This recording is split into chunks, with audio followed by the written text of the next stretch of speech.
coup, la tomate, c'est un fruit ou c'est un légume? On est à l'hôtel là. Pardon. Bonsoir, on se retrouve pour un nouvel épisode de 4 à 5, l'émission qui passe de 18h15 à 19h20. De plus en plus de travailleurs décident de changer de milieu professionnel. C'est ce qu'on appelle, tenez-vous bien, la reconversion professionnelle. Aujourd'hui, nous allons suivre Luna, 29 ans, ayant tout juste décidé de quitter son ancien métier pour se reconvertir dans l'industrie musicale. Clichés et inégalités, tout de suite, un reportage de Sébastien Hernández Pérez Rodríguez Martínez González.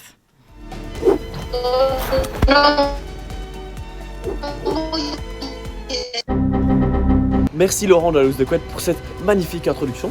On se retrouve tout de suite devant l'appartement de Maleva pour aller la rencontrer. On est parti, chut, allez, pas trop de bruit. Bonjour. Bonjour, c'est Sébastien, l'émission 4 à 5. Ah d'accord, allez-y, entrez. Alors Maëva, raconte-nous ton parcours qui, finalement, te pousse à vouloir te convertir. Non, me reconvertir professionnellement. Ah, Je veux me retourner vers quelque chose qui m'a toujours attirée, donc la musique. Le problème, c'est que j'ai pas vraiment de modèle féminin dans le milieu et je me demande pourquoi il n'y a pas beaucoup de femmes.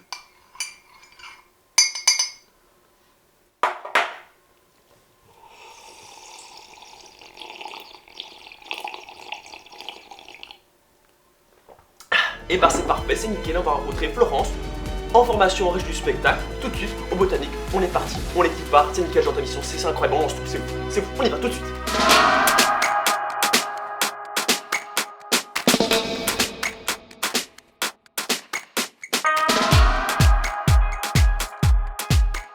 Je suis ici au Botanique en stage, donc en alternance depuis un an. Notre formation, c'est vraiment la technique de manière générale, donc son, lumière, vidéo, plateau aussi. Moi, je me suis un peu plus intéressée au son. En fait, quand on a commencé en première année, on était assez nombreux, on était 25-30. Il y avait beaucoup plus quand même de garçons que de filles. Mais plus ça va, plus le cercle se restreint parce qu'il y en a qui arrêtent, il y en a qui ratent ou qui abandonnent. Et maintenant, on n'est pas moitié-moitié, mais je dirais quand même un tiers, deux tiers quoi, de filles. Il y a quand même pas mal de filles dans ma classe. Et la régie, j'y pensais déjà depuis un moment, mais je n'osais pas vraiment me lancer. En fait, c'est vrai que c'est un truc, on se dit c'est pas un boulot très stable. En plus, ça peut être physique, etc. Donc, je pense que c'est un métier qui fait peut-être un peu peur aux femmes. On n'ose pas forcément s'y lancer. Un jour, je me suis vraiment décidée, je me suis dit que j'avais vraiment envie de faire ça et que ça valait le coup de tenter, quoi. Comme je disais, il n'y a pas forcément de différence et il n'y a pas de raison de pas se lancer, quoi. Après, c'est sûr qu'il y a aussi la considération des horaires où, dans l'imaginaire patriarcal, on se dit toujours les femmes, dès qu'elles ont des enfants, elles doivent être là pour eux, elles doivent aller les chercher à l'école et tout ça. Alors que, et ici c'est vrai que parfois on travaille jusqu'à minuit, on a des horaires qui peuvent être un peu en décalage. Après, moi je trouve qu'il n'y a pas de raison que ça soit plus la femme que l'homme qui s'occupe des enfants. Donc pour moi, si c'est vraiment quelque chose qui t'intéresse, qui te passionne, il faut vraiment être passionné par contre pour faire ce métier, qu'on soit un homme ou une femme. Mais il ne faut pas s'arrêter au genre, on peut se lancer et c'est que du bonheur. Je suis la seule femme au niveau des fixes. Après, il y a des extérieurs qui viennent travailler, des vacataires qui viennent travailler régulièrement, surtout en son, parfois en lumière.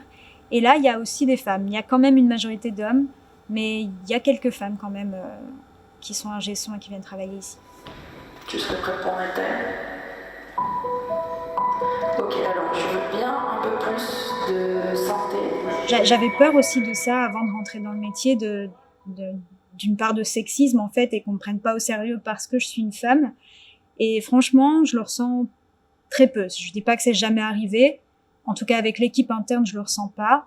Avec des extérieurs, on ressent parfois un petit peu que le fait qu'on soit une femme, c'est un petit peu moins pris au sérieux, mais c'est quand même assez rare, heureusement. Je trouve que les mentalités ont beaucoup évolué ces derniers temps.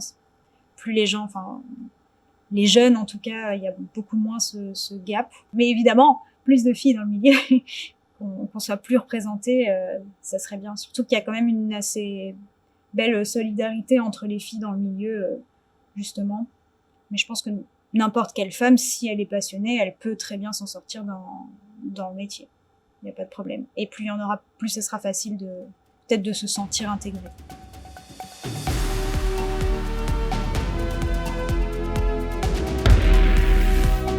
Alors Maëva, c'était comment cette interview d'hier? Bon, on voit déjà qu'au niveau des études, il y a des inégalités, mais ça évolue. On a bien compris que c'était inspirant, mais est-ce que finalement c'était pas émouvant aussi? Il s'est passé quelque chose? Non, pas vraiment. Super, parfait. On enchaîne avec Céline, co-directrice pour le festival francophone, et ça promet d'être tout de suite, encore une fois, fort en émotion. On est parti. Ces phrases toutes faites, des angoisses qui gâchent la fête, et revenir à soi, et laisser place à nos comètes, consécrer là au fond de nos têtes, qui siègent juste là. Alors j'organise un festival de musique en octobre qui représente la biodiversité musicale. C'est un festival francophone, jeu de mots, faune, franco. Hein. En fait, on fait la promotion de la scène francophone belge à Bruxelles via ce festival, mais on fait aussi réseauter entre les artistes du Canada, de Suisse, de France, et avec pas mal de rencontres professionnelles aussi dans le temps du festival. Au niveau programmation, on essaye d'avoir la parité depuis déjà 2-3 ans. C'est déjà quelque chose qu'on regardait, on y prêtait une attention.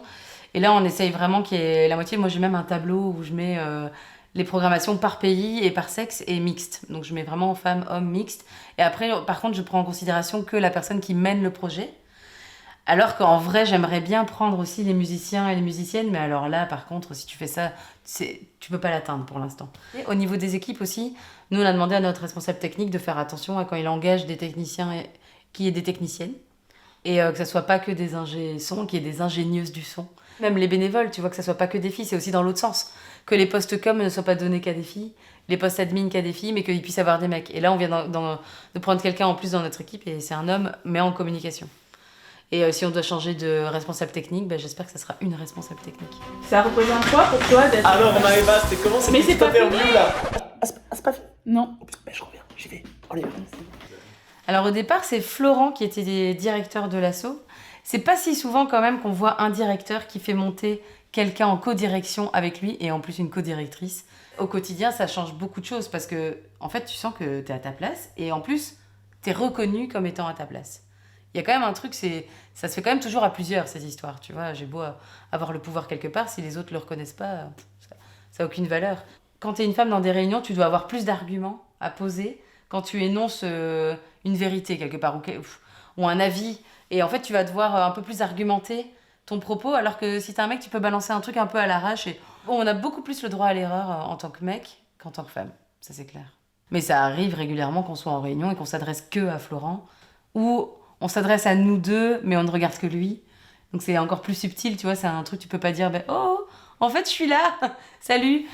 En réunion, si tu dis des choses comme ça, en réunion ou en société, ou peu importe, en fait, les gens se disent « Mais non, mais moi, pas du tout, je te parle. En fait, c'est pas vrai. Je suis en train de... Je fais pas de différence parce que t'es une femme, mais des fois, on ne le voit même pas. Et c'est un processus, en fait, de réaliser ça, d'ouvrir les yeux. Danser toute la nuit et tout oublier, loin des insomnies, nos bras déliés, il est passé minuit, nos mots saccadés. Danser toute la nuit, danser, fou rires ardents.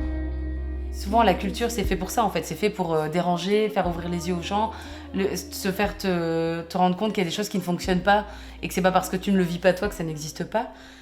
C'est ça, la culture. Donc souvent, c'est là qu'il y a des portes qui s'ouvrent le plus et le plus facilement. Et ça, c'est tout petit, c'est l'école, c'est l'éducation. Ça n'a rien à voir avec la musique, finalement. C'est la société. Hein. C'est juste que là, moi, j'y travaille dans le secteur de la musique parce que ça me concerne. Mais en vrai, ça s'immisce partout. Et c'est le défi, quand t'as des enfants, de faire ça. Moi, j'ai un garçon et une fille. Je me dis que j'ai un plus gros défi presque avec mon fils pour qu'il soit correct envers les femmes, respecter leurs paroles, les écouter. Et j'ai du défi avec ma fille pour qu'elle prenne sa place et qu'elle existe et qu'elle se sente bien partout. C'est une sacrée pression, en fait. Tu vois, je pense que si t'as un modèle autour de toi qui fait ça, ça te paraît possible. En fait, tu vois un chemin, tu vois un peu un exemple. Finalement, c'est comme tout, quand t'apprends quelque chose, c'est quelqu'un qui te montre. Enfin, tu l'apprends pas de nulle part. Si, peut-être bien, mais... Tu vois, il faut que ça vienne de quelque part. Donc un exemple, ça peut être essentiel. Et c'est là où la visibilité des femmes, elle est importante. Et c'est là où les postes de prise de parole sont souvent masculins. Et c'est vraiment essentiel qu'il y ait autant de femmes que d'hommes, que de non-genrés, que de... Enfin, tu vois, il y a cette phrase que dit Camille Pierre, je sais pas si vous voyez, cet artiste qui est slameuse, qui dit, en fait, mesdames, messieurs, et toutes les personnes qui se retrouvent à peu près entre les deux.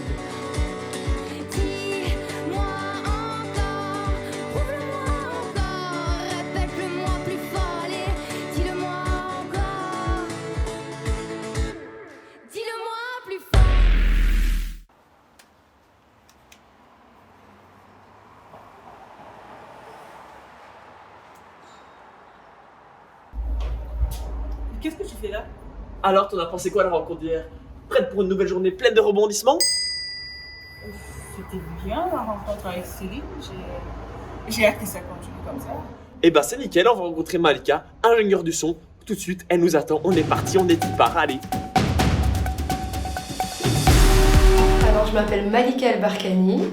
Je suis moitié marocaine, moitié polonaise. J'ai grandi à Bruxelles et Tanger. Et en gros, je suis passionnée par la musique depuis toujours, par l'enregistrement sonore. Et du coup, j'ai finalement fini par étudier à l'INSAS à Bruxelles. En 2000, on était une classe de filles, que de filles. Donc c'est déjà, il y avait un garçon qui venait jamais, donc c'était déjà avant-gardiste. Donc peut-être le fait qu'elles sont encore toutes en train de travailler dans le son, c'est magnifique que des femmes. Alors en cadre, je pense qu'il y a plus de filles qui se sont éparpillées, plus de femmes qui se sont éparpillées, mais elles étaient beaucoup plus nombreuses.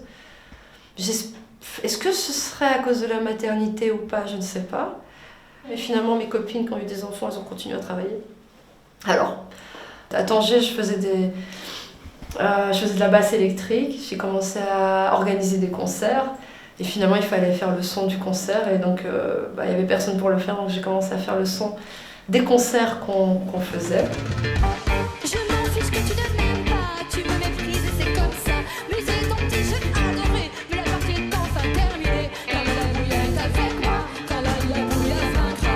Car la bouillette avec moi, car la bouillette vaincra. La bouillette. Donc moi j'avais des groupes, j'essayais d'avoir la moitié garçon, moitié fille. C'était important pour moi sur scène d'avoir cette sensibilité. On a des sensibilités différentes, des visions différentes.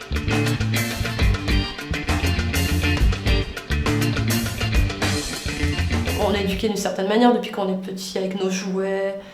Les femmes, les enfants, enfin les filles sont éduquées d'une certaine manière. Et j'ai remarqué que, parce que je fais de la musique aussi, que tu avais beaucoup d'hommes qui sont très techniques. La table est importante, mais j'étais intéressée par l'humain, par ça, par ci. Et alors du coup, si je connaissais pas la table, on faisait tout un scandale.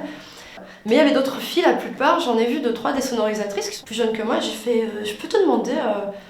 Voilà, on se connaît, t'es une femme, je suis une femme, je me sens pas à l'aise depuis des années. C'est peut-être ma faute aussi, hein, mais je sens qu'il y a un truc bizarre avec les mecs, c'est pas facile. Enfin, j'ai l'impression que c'est... Je dois beaucoup... je sais pas, moi je souffre en tout cas, je sais pas si je trouve ça compliqué. Et toi, est-ce que je te vois bien, tu n'as pas ça? Parce que je voulais vraiment me remettre en question. Elle m'a fait, ouais, moi ça va, il me paternalise, alors ça va. Elle m'a dit ça, et j'ai tout de suite compris où était mon problème. Parce que je l'ai regardée, je fais, hein? Mais je supporte pas, même pas un centième de ce qu'elle a dit, tu vois. Naïra, attends. Ah, c'est là. Ouais, je suis là, on va rencontrer qui aujourd'hui? Eh bien, on va rencontrer Anne-Sophie, qui est une artiste. Elle organise des concerts féministes avec Bullet Rocks. Donc là, on va au Crazy Cycle. Non. Si, c'est l'unique bar lesbien XL. Là, tu vas que c'est pas vrai? Eh ben, on y va. Allez, si tu veux, on y va. Je suis Anne-Sophie, j'ai créé Poulet Rocks en 2013, qui est une association de promotion d'artistes femmes. Et en gros, je suis musicienne, je fais de la guitare depuis que j'ai 10 ans, plus ou moins. Donc en 2013, avec mon amie de l'époque, on en avait un peu marre des concerts de rock où majoritairement c'était une présence masculine, donc à la fois sur scène et dans le public. Et donc on avait systématiquement le réflexe en fait, de se mettre à l'arrière de la scène, de la salle, pour laisser devant les mecs pogoter, etc. Donc on n'était pas dans un espace très safe en tant que fille ou en tant que personne un peu plus fragile. Et en gros, on s'est dit, on va lancer notre propre collectif pour mettre en valeur les artistes femmes, parce que même sur scène, il y en a très peu. Quand on voit des filles sur scène, déjà il y a plus de filles qui viennent au concert, ce qui est assez... ça peut être étonnant, mais voilà, ça attire une population un peu plus mixte, on va dire.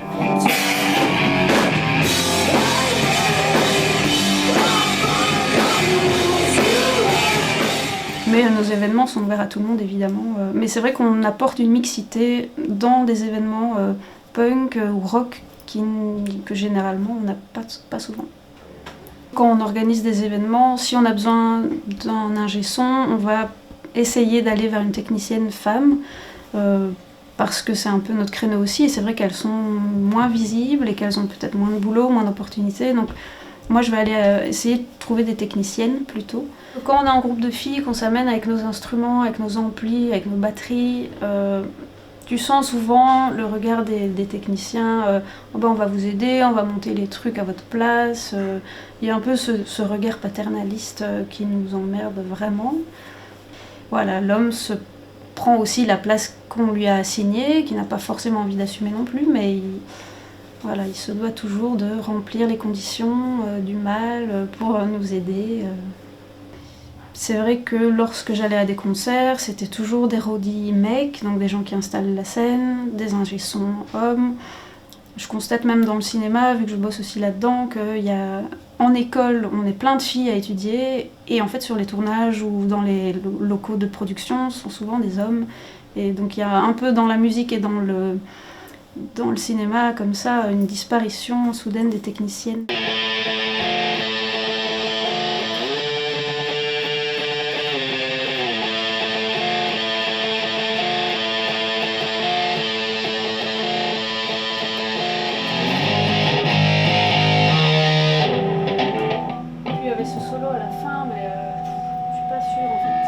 J'ai envie d'inverser la tendance en fait, ou de rendre une égalité, une balance qui fait que ce soit normal de voir parfois à des festivals une programmation entièrement féminine, comme c'est le cas à l'inverse en fait, mais on se dit même pas tiens c'est une programmation masculine 100%, on n'y pense même pas, mais quand ce sont des femmes, là on se fait la réflexion, mais en fait j'aimerais dans l'idéal qu'on ne se fasse plus la réflexion, j'aimerais ne plus devoir organiser des choses qui visent à les promouvoir, ces artistes. Je pense que malheureusement, on genre encore beaucoup trop les choses et il faut juste voir la personne comme elle est enfin, voilà, on est face à des artistes, on n'est pas face à des genres. Quand on est une fille, on va vite t'assigner à une petite chanteuse ou une icône pop, on va pas forcément te prendre au sérieux si tu viens et tu te dis voilà j'ai un projet, je veux faire de la batterie, ou bien les instruments sont encore très genrés aujourd'hui, les projets aussi.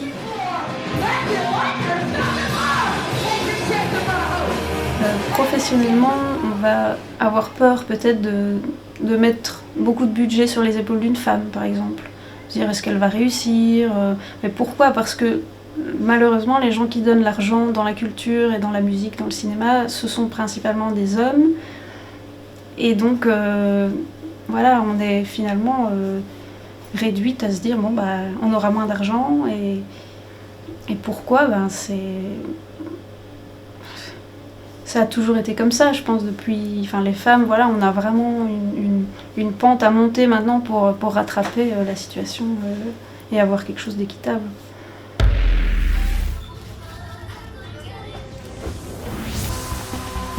Prête pour la rencontre passionnante d'aujourd'hui? On était là?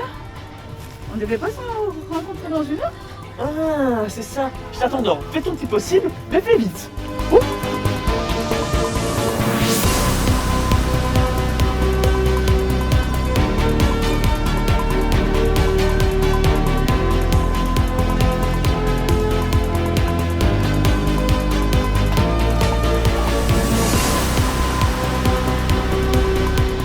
Ah bah voilà, t'es là. Oh, bonjour. Alors prête pour la rencontre passionnante d'aujourd'hui? Oh oui, je suis très impatiente de rencontrer l'association Sivias. Et bah c'est super, on va rencontrer Zara de chez Sivia dans son bureau tout de suite. Parfait, c'est génial, j'adore cette émission, j'adore ce qui se passe, incroyable, on est parti.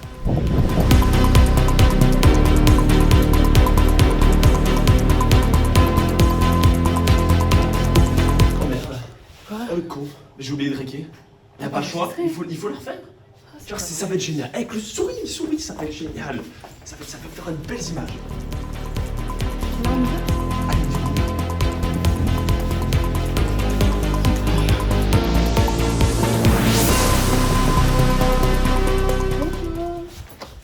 Donc je suis Sarah Boitous, je suis la coordinatrice de Sivias, qui est une plateforme qui agit pour une meilleure représentation des femmes dans le secteur de la musique en Fédération Wallonie-Bruxelles. On n'a pas cet objectif de parité 50-50 strict. En tout cas, c'est pas aujourd'hui ce qu'on demande à nos membres. Nous, ce qu'on essaye de faire, c'est vraiment de les amener à une prise de conscience et à la mise en place d'actions concrètes.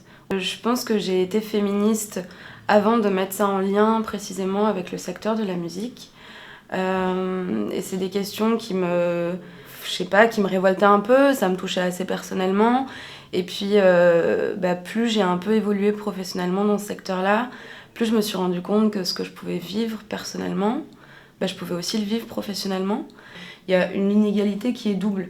Non seulement les femmes sont moins nombreuses que les hommes dans le secteur de la musique, mais en plus de ça, elles sont pas présentes au même poste. Par exemple, notre rapport montre qu'il y a 28% de femmes seulement au poste de direction et 17% sur des postes liés à l'artistique. C'est des postes décisionnaires aussi, c'est des postes stratégiques et ce sont des postes mieux rémunérés, donc qui sont mieux perçus et pour lesquels il y a une plus grande légitimité aussi au sein du secteur et des professionnels. Et le rapport montre aussi par exemple que il y a seulement 7% de femmes sur des postes liés à la technique, qui sont des postes encore essentiellement liés à des représentations masculines, à des normes masculines. Je suis également la coordinatrice d'un programme de mentorat qui s'appelle MEWAM Europa. C'est un programme de mentorat qui est destiné aux femmes entrepreneuses dans le secteur de la musique. Donc le premier atelier, par exemple, il était sur le syndrome d'imposture. Le deuxième atelier, ça va être sur l'art de la négociation. Et le troisième atelier sur l'elevator pitch. Comment est-ce qu'on pitch son projet en quelques secondes quand on peut croiser un professionnel.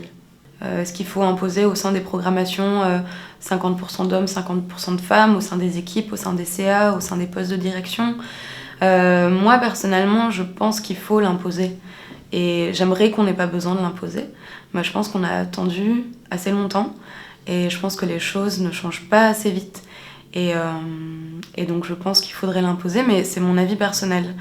Et je pense surtout que cette imposition, si elle doit avoir lieu, elle doit être accompagnée. Et elle ne doit pas être brutale, elle peut aussi se faire sur plusieurs années, à différents niveaux. Il y a ce manque de légitimité permanent et ce fameux syndrome d'imposture qui en fait est assez systémique chez les femmes parce qu'on a été éduquées comme ça. On a grandi avec cette idée que on devait être sage, être calme, prendre parfois le moins de place possible. Et en fait, ce sont forcément ensuite des freins dans la vie professionnelle parce que on se sent pas légitime à des postes de leadership parce que le leadership c'est pas ce qu'on nous apprend quand on est des petites filles. Plus on visibilisera ces femmes, plus il y aura de femmes, et plus les petites filles ou les jeunes femmes qui se lancent dans la vie professionnelle auront la possibilité d'accéder à ces postes et de s'y projeter. Alors Maëva, avec la plateforme Civias, on a pu constater que la parité était loin d'être atteinte dans le milieu de l'industrie musicale. Mais on a quand même vu que certaines surtout, essaient de faire bouger les choses à leur niveau. Alors, est-ce que ça te redonne espoir? Est-ce que ça te confirme dans ta réorientation? Eh bien, après toutes ces rencontres, je suis sûre, je suis rassurée par mon choix de poursuivre mon chemin dans cette carrière musicale. Et je sais que ça ne sera pas facile, mais je veux aider à faire évoluer les choses, les mentalités. Tu peux pleurer si tu veux, c'est important. Non, mais ça va. Si, il faut que ça sorte. Regarde, moi-même ça m'a ému. Moi-même là, tu ne vois pas, mais merci. au fond de moi ça... Non, ça va. Dommage, c'est une occasion de louper, mais c'est pas grave. Je vous rends l'antenne, Laurent Deleuze de Côte, toujours pas d'oreillette. Faudra quand même penser à investir. N'hésitez pas à regarder d'autres émissions parce que moi j'ai adoré celle-là, elle était folle. Il y a plein de super, regardez-moi sur